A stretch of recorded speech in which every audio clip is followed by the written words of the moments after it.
Buenas noches, mi nombre es Sara Correa Martínez y hoy les voy a hablar sobre el riesgo del trastorno por consumo de alcohol y cómo evaluarlo. Entonces es importante tener en cuenta que el alcohol es un factor causal en más de 200 enfermedades y trastornos, genera más de 3 millones de muertes a nivel mundial y el 5,1% de la carga mundial de morbilidad y de lesiones.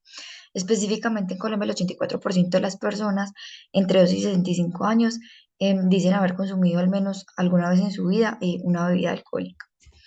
Entonces, para la evaluación del consumo del alcohol se utilizan varios cuestionarios. El primero sería el CAGE, por sus siglas en inglés de Cut Down, Annoyed, Guilty and A Opener. Es un cuestionario que consta 4 preguntas, las cuales me pueden indicar la posibilidad de la existencia de un trastorno por consumo de alcohol, pero no lo diagnostica. El paciente que responda sí, a veces o a menudo, a 2 o más preguntas podría tener un problema de alcohol. Es importante remitirlo a un profesional experto en el tema para que le haga el diagnóstico. El siguiente cuestionario es el audit, es un cuestionario de la OMS, por sus siglas en inglés, Alcohol Use Disorder Identification Test. Entonces es un test que nos permite como identificar esos desórdenes debido al consumo de alcohol y clasificarlos en 3 patrones. Entonces el primer patrón sería el de consumo de riesgo, en el cual el paciente tiene un alto riesgo de desarrollar efectos perjudiciales en su salud física, mental y en su entorno.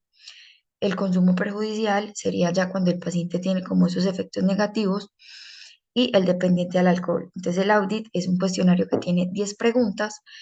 Cada pregunta tiene opciones de respuesta múltiple que tienen un puntaje de 0 hasta 4. Entonces el puntaje global mínimo sería 0 y el mayor sería 40. Entonces un paciente que tenga un puntaje global de 0 a 7 se clasificaría en un riesgo bajo. El de 8 a 15 tendría un riesgo medio, pero ya entraría en el patrón de consumo de riesgo. En estos pacientes lo que se hace es como aconsejar sobre bajar el consumo del alcohol para que eviten tener como esos efectos perjudiciales. El paciente que está entre 16 y 19 puntos tendría un riesgo alto y entraría en el patrón de consumo perjudicial. En este paciente es importante comenzar una terapia como grado leve y tener una monitorización continua.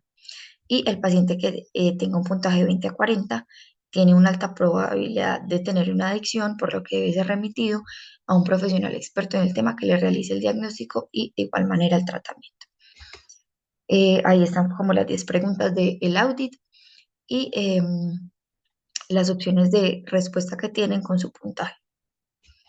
Otro cuestionario es el audit C, que sería como un audit, pero simplemente con 3 preguntas para que sea más práctico, pero funciona de la misma manera. Tiene las respuestas de opción múltiple y cada una tiene su puntaje. Entonces, el paciente que tenga un puntaje global mayor a 5 ya se considera que tiene alto riesgo. Por último está la unidad de bebida estándar, la cual es una medida que me define el contenido de etanol de una bebida alcohólica. Entonces se obtiene con la fórmula de mililitros o centímetros cúbicos de la bebida por el grado de alcohol que contenga por 0,8 dividido 100. La respuesta se da pues como en gramos de alcohol y es un consumo excesivo según la OMS cuando el resultado sea más de 60 gramos en una sola ocasión. Según el Instituto Nacional de Alcoholismo de Estados Unidos, sería cuando el alcohol alcance una concentración en sangre mayor a 0,8 gramos por decilitros, que de igual manera ellos lo definen como 5 tragos en una misma ocasión en un hombre y 4 en una mujer. Y según la Administración de Servicio de Abuso de Sustancias y Salud Mental de Estados Unidos, sería 5 o más tragos en una misma ocasión. Estos serían algunos ejemplos sobre la unidad estándar de bebida, por ejemplo la cerveza, que tiene 250 mililitros y 5 grados de alcohol, se multiplicaría el 250 por el 5 por el 0,8, que sería la constante de la fórmula, y eso se divide entre 100, lo que daría 10 gramos.